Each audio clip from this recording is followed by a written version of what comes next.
आप सभी का स्वागत है आपके अपने YouTube channel graduation by GM study में।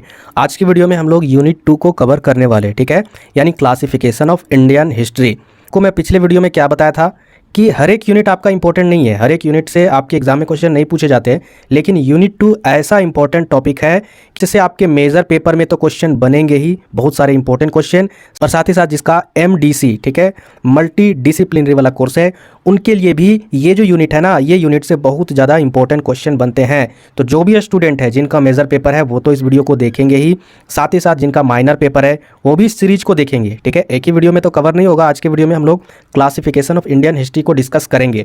इसके बाद नेक्स्ट वीडियो में एंशिएंट हिस्ट्री, मेडिवल, उसके बाद मॉडर्न इंडिया, ये सारा कुछ हम लोग पार्ट वाइज कवर करेंगे। ये चीज़ यहाँ पर साफ साफ लिखा गया है कि क्लासिफिकेशन ऑफ इंडियन हिस्ट्री में ये सारा कुछ आपको जानना है और पढ़ना है। इसके बाद हम लोग आगे वाले टॉपिक को कवर करेंगे। और आपको बता दूं, जो गवर्नमेंट एग्जाम होते हैं, ठीक है, उसमें इसी यूनिट से तकरीबन मैक्सिमम 80% हिस्ट्री वाला जो क्वेश्चन होता है ना, वो इसी टॉपिक से पूछा जाता है। तो हर एक चीज़ के लिए मैं आपको तैयारी करवा रहा हूँ, ठीक है। अगर आप लोग अच्छे से BA की तैयारी करते हो ना, जो आर्ट्स वाले स्टूडेंट है, तो आगे आपका साफ हो जाएगा, रास्ता क्लियर हो जाएगा कॉम्पिटिटिव एग्जाम को क्रैक करने में। तो सबसे पहले अगर इतिहास को काल के हिसाब से अगर देखें तो 3 भागों में बांटा गया, ठीक है। पहला भाग है आपका प्रागैतिहासिक काल। वीडियो को पूरा देखिएगा तभी आपको लेक्चर समझ में आएंगे, तभी आपको आगे की सारी वीडियो भी समझ में आएगी, नहीं तो बेकार हो जाएगा सारा कुछ। दूसरा पार्ट है आपका आद्य ऐतिहासिक काल, तीसरा पार्ट है आपका ऐतिहासिक काल। ये जो प्रागैतिहासिक काल है, इसमें किसी प्रकार से लिखित स्रोत नहीं मिला था। इसमें क्या मिला था? पुरानी चीज़ें मिली थी, ठीक है। उसी के आधार पर इस काल के बारे में पता चला है। आगे देखिए, आद्य ऐतिहासिक काल में लिखित स्रोत तो मिला है, लेकिन उसे अभी तक से पढ़ा नहीं जा सका है, जैसे हड़प्पा सभ्यता के बारे में, ठीक है। इसके बाद ऐतिहासिक काल के बारे में अगर बताएं तो इसमें लिखित स्रोत मिले हैं और उसको पढ़ा भी जा सका है, ठीक है, जिसमें आता है आपका वैदिक काल। और वैदिक काल के बाद जितने भी इतिहास आते हैं वो सारा चीज़ इसी काल में आता है, ठीक है, वो सारा इतिहास। अब यहाँ पर समझेंगे, जो आपका प्रागैतिहासिक काल है ना, इसी को बोला जाता है पाषाण काल के भी नाम से। पाषाण काल का मतलब होता है पत्थर वाले काल का, ठीक है, यानी पाषाण का मतलब होता है पत्थर, याद रखिएगा, ठीक है। तो पाषाण काल को 3 खंडों में बांटा गया। पहला खंड है आपका पुरा पाषाण काल, दूसरा खंड है आपका मध्य पाषाण काल, तीसरा आपका नव पाषाण काल। अच्छा, आप लोगों को मैंने एक चीज़ बताया था पिछले वीडियो में भी, अभी भी मैं आपको बता दे रहा हूँ, ठीक है, ध्यान से समझिएगा। बहुत सारे स्टूडेंट को ईसा पूर्व, ठीक है, ईसा पूर्व और ईसवी में बहुत ज़्यादा कन्फ्यूज़न होता है। इसको ध्यान से समझ लीजिए, आज के वीडियो से आपका सारा कन्फ्यूज़न दूर हो जाएगा। आप सभी को पता होगा कि ईसाई धर्म के मानने वाले यीशु मसीह को मानते हैं अपना भगवान, ठीक है। तो यीशु मसीह का जो जन्म हुआ था, ठीक है, मान के चलिए इनका जन्म यहाँ हुआ था, 1 ईस्वी इसको माना गया, ठीक है। तो जन्म के बाद से जो डेट हम लोग काउंट करते हैं तो उसी को बोला जाता है ईस्वी। याद रखिएगा, उसको क्या बोला जाता है? ईस्वी बोला जाता है। अगर मान के चलिए ईसा मसीह का जन्म होने के बाद 2023 साल हो गया, आज के डेट में हुआ ना 2023, तो इसको ईस्वी में लिखते हैं। लेकिन अगर मान के चलिए ईसा मसीह के जन्म से पहले 1000 वक्त पहले की बात हो रही है, ठीक है, इनका जन्म यहाँ हुआ था, तो इससे 1000 साल पहले, तो उसको कैसे लिखेंगे?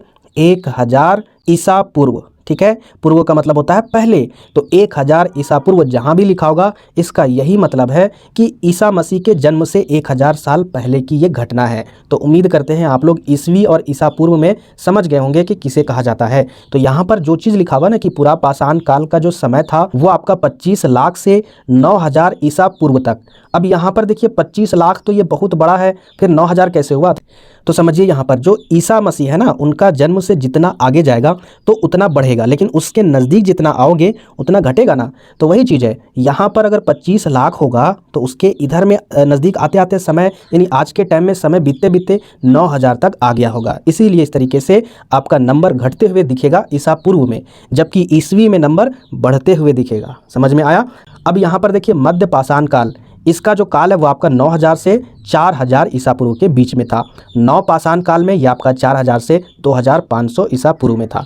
देखिए, इसके बारे में एक एक करके आपको पढ़ना है, याद रखिएगा। ये आपका मेजर पेपर में भी है और माइनर पेपर में भी यही सिलेबस है। तो एक ही वीडियो में मेजर के लिए, माइनर के लिए और डिसिप्लिन वाला कोर्स का भी जहाँ पर आएगा ना, मेजर वाला जो वीडियो में डालता हूँ उसी में ही आपका सारा कोर्स सम्मिलित हो जाएगा। बस वीडियो में मैं जो बताऊँगा कि ये मेजर का है या माइनर का है, उसी समय आपको समझ जाना है, ठीक है। और आपको माइनर का भी इस टॉपिक का नोट्स भी बना लेना है। तो इसके लिए अलग से भी वीडियो लाऊंगा, चिंता नहीं करना। इसमें हम लोग देख रहे हैं क्लासिफिकेशन, यानी कैसे बांटा गया है। आगे देखिए, आपको अभी क्या पता चला कि प्रागैतिहासिक काल को 3 भागों में बांटा गया, पुरापाषाण काल, मध्य पाषाण काल, नवपाषाण काल। अब यहाँ पर देखिए ध्यान से कि पुरापाषाण काल को भी कई खंडों में बांटा गया। पहला जो खंड है ना उसको बोला गया पूर्व पुरापाषाण काल, ठीक है, और दूसरे खंड को बोला गया मध्य पुरापाषाण काल, तीसरे खंड को बोला गया उत्तर पुरापाषाण काल। पूर्व पुरापाषाण काल का जो समय था वो 25 लाख से 10 लाख ईसा पूर्व के बीच में, मध्य पुरापाषाण काल 10 लाख से 40,000 ईसा पूर्व, और उत्तर पुरापाषाण काल में 40,000 से 9,000 ईसा पूर्व। बिल्कुल भी टेंशन नहीं लेना है, सारा कुछ आपको रटने की ज़रूरत नहीं पड़ेगी, मैं आपको एक्सप्लेन करूंगा, उस वीडियो में समझ में आ जाएगा। अब ये तो हो गया आपका प्रागैतिहासिक काल के बारे में, मैंने आपको सारा बता दिया कि इस तरीके से 3 खंड में बांटा गया, उसके बाद फिर इसका 3 खंड में बंटवारा हो गया, बाकी इनका यहीं तक सीमित है, ठीक है। अब आते हैं आद्य ऐतिहासिक काल में। आद्य ऐतिहासिक काल में आपको पता होगा सिंधु घाटी सभ्यता के बारे में पढ़ेंगे, ठीक है, और इसी में ही आता है वैदिक सभ्यता, ठीक है, लेकिन वैदिक सभ्यता कौन वाला वीडियो में मैं आपको बताऊंगा, टेंशन नहीं लेना है। तो आद्य ऐतिहासिक काल में वैदिक सभ्यता भी आती है। तो यहाँ पर क्या था इसके बारे में हम लोग पढ़ नहीं पाएंगे, ठीक है, क्योंकि इसके बारे में लिपि तो मिला लेकिन अभी तक से पढ़ा नहीं सका है। तो यहाँ पर इसकी अगर काल के बारे में बात करें तो 2350 से 1500 ईसा पूर्व के बीच में, ठीक है, और वैदिक काल 1500 के बाद से लेकर 600 ईसा पूर्व तक। इसके बाद आपका जो सिंधु घाटी सभ्यता है ये यहीं पर सीमित हो गया। इसके आगे जब तक इसके लिपि के बारे में नहीं पढ़ा जा सकेगा उसके बारे में कुछ भी नहीं पता चलेगा। लेकिन जो वैदिक सभ्यता है ना ये यहीं तक सीमित नहीं था, इसका भी आगे चल के कई खंड में बंटवारा हुआ। अब देखिए यहाँ पर कितने खंड में, क्योंकि इसके बारे में पढ़ा जा सका है, ठीक है। तो यहाँ पर देखिए आगे क्या आता है वैदिक सभ्यता के बारे में। तो वैदिक सभ्यता के बारे में क्या है आपका ऋग वैदिक काल है आपका, दूसरा आपका उत्तर वैदिक काल। तो ध्यान से समझिएगा, ऋग वैदिक काल जो है वो आपका 1500 ईसा पूर्व से लेकर 1000 ईसा पूर्व के बीच में था, और उत्तर वैदिक काल आपका 1500 ईसा पूर्व से लेकर 600 ईसा पूर्व के बीच में था। तो ये आपका वैदिक काल आगे चल के 2 खंडों में बट गया। तो यहाँ तक हमने देखा कि प्रागैतिहासिक काल और आद्य ऐतिहासिक काल किस तरीके से यहाँ पर इसका क्लासिफिकेशन किया गया है। अब समझते हैं ऐतिहासिक काल, सबसे ज़्यादा इंपॉर्टेंट है आपका। ऐतिहासिक काल में यहाँ पर देखिए ध्यान से 3 भागों में बांटा गया है। पहला आपका प्राचीन भारत, दूसरा आपका मध्यकालीन भारत, तीसरा आपका आधुनिक भारत। प्राचीन भारत में 600 ईसा पूर्व से लेकर 712 ईसा पूर्व तक है ये काल, ठीक है, और मध्यकालीन भारत 712 से लेकर 1700 ईसा पूर्व तक है, और आधुनिक भारत में 1700 ईसा पूर्व से लेकर 1965 ईसा पूर्व तक, ठीक है। ये चीज़ आप लोग समझ गए होंगे। अब इन तीनों में जो प्राचीन भारत है इसमें आपको क्या क्या अध्ययन करना होगा, कितने भागों में इसको बांटा गया है। तो देखिए महाजनपद काल, ठीक है, उसके बाद आपका मगध साम्राज्य। ये जो महाजनपद है ये आपका 6वीं शताब्दी ईसा पूर्व के बारे में बात हो रही है, और यहाँ पर ये जो मगध साम्राज्य है यानी मगध साम्राज्य के बारे में 600 ईसा पूर्व से आपका 300 ईसा पूर्व में इसकी बात हो रही है। और मौर्य साम्राज्य इसके बाद आपको पढ़ना है जो आपका 323 ईसा पूर्व से लेकर 184 ईसा पूर्व के बीच का काल है। इसके बाद आपका आता है मौर्योत्तर काल जो है आपका 184 ईसा पूर्व से लेकर 312 ईसा पूर्व के बीच का काल है। इसके बाद आता है आपका गुप्त काल, ठीक है, गुप्त काल है आपका 319 ईसा पूर्व से 550 ईसा पूर्व के बीच में। इसके बाद आता है आपका हर्षवर्धन काल 606 ईसा पूर्व से लेकर 647 ईसा पूर्व तक, ठीक है। इसके बाद यहाँ पर देखिए ये तो हो गया आपका प्राचीन भारत का कितने खंडों में बंटवारा हुआ है। तो यहाँ पर हम लोग आगे अब देखेंगे मध्यकालीन भारत का कितने खंडों में है, इसमें आपको क्या पढ़ना होगा। तो यहाँ पर देखिए पहला आपका पूर्व मध्यकालीन यानी 8वीं से 13वीं शताब्दी, जैसे अभी 21वीं शताब्दी है ना, अभी आपका 21वीं शताब्दी है, तो इससे पहले अगर 100 साल चल जाएंगे तो हो जाएगा 20वीं शताब्दी। उसी प्रकार से 100 साल और पीछे चल जाएंगे तो हो जाएगा 19वीं शताब्दी। उसी तरीके से और पीछे जाते जाएंगे तो हो जाएगा आपका 13वीं। इसी तरीके से यहाँ 8वीं आ जाएगा, ठीक है। तो 8वीं से लेकर 13वीं शताब्दी तक यहाँ पर आपको पढ़ना होगा। और उत्तर मध्यकालीन जो आपका भाग है इसमें 13वीं से लेकर 18वीं शताब्दी तक आपको पढ़ना होगा। अच्छा, इसमें भी देखिए क्या क्या आपको पढ़ना होगा। पूर्व मध्यकालीन यानी जो आपका 8वीं से 13वीं शताब्दी में जो पढ़ना है वो आपका उत्तर भारत के बारे में। इसमें क्या पढ़ना है, राजपूतों के बारे में, पास के बारे में, इसके बाद आपका प्रतिहार के बारे में, इसके बाद आपका दक्कन, इसमें आपको क्या पढ़ना होगा, चालुक्य के बारे में, पल्लव के बारे में, राष्ट्रकूट के बारे में।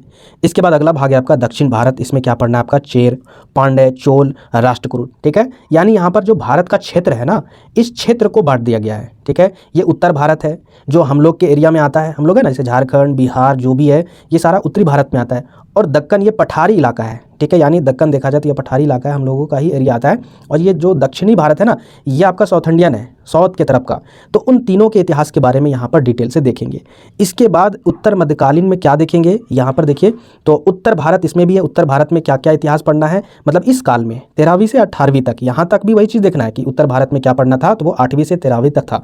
हम लोग यहाँ पर देखेंगे 13वीं से 18वीं तक में चौहान, उसके बाद दिल्ली सल्तनत, मुगल सल्तनत, इसके बाद दक्कन में देखेंगे क्या, विजयनगर, बहमनी साम्राज्य। उसके बाद देखेंगे दक्षिण भारत में यादव, काकतीय। उसके बाद ये आपका होसल। इस तरीके से पूरे हिस्ट्री का, इतिहास का classification video wise, part wise हम लोग कवर करेंगे। यही चीज़ आपका यूनिट दूसरा है, यानी क्लासिफिकेशन ऑफ इंडियन हिस्ट्री, जिसको मैंने आपको पूरी डिटेल से बता दिया।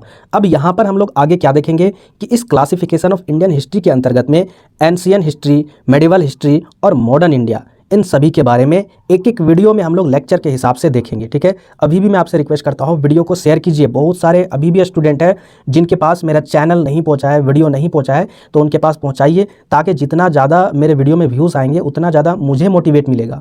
देखिए कितने ऐसे बीए वाले टीचर होंगे जो कोर्स के द्वारा आपको वीडियो प्रोवाइड करेंगे, क्योंकि यूट्यूब में एक बीए के क्लास को पढ़ाना, खास करके न्यू एजुकेशन पॉलिसी के तहत में अभी के टाइम में बहुत ज़्यादा मेहनत लगता है, क्योंकि मोबाइल में बहुत ज़्यादा रिसर्च करना पड़ता है। जैसे तैसे अगर कंटेंट लेकर आऊँगा तो फिर आपको क्या फ़ायदा होगा पढ़ने से। तो ये चीज़ मैं यहाँ पर बहुत ज़्यादा मेहनत करता हूँ, तो प्लीज़ आपको भी मेहनत करनी है। वीडियो को शेयर कीजिएगा, आपसे रिक्वेस्ट है, हाथ जोड़कर रिक्वेस्ट है, प्लीज़। उम्मीद करते हैं कि आप लोग वीडियो को शेयर कीजिएगा। मिलते फिर नेक्स्ट वीडियो में, और उसमें जो भी पार्ट है आपका उसको कवर करेंगे।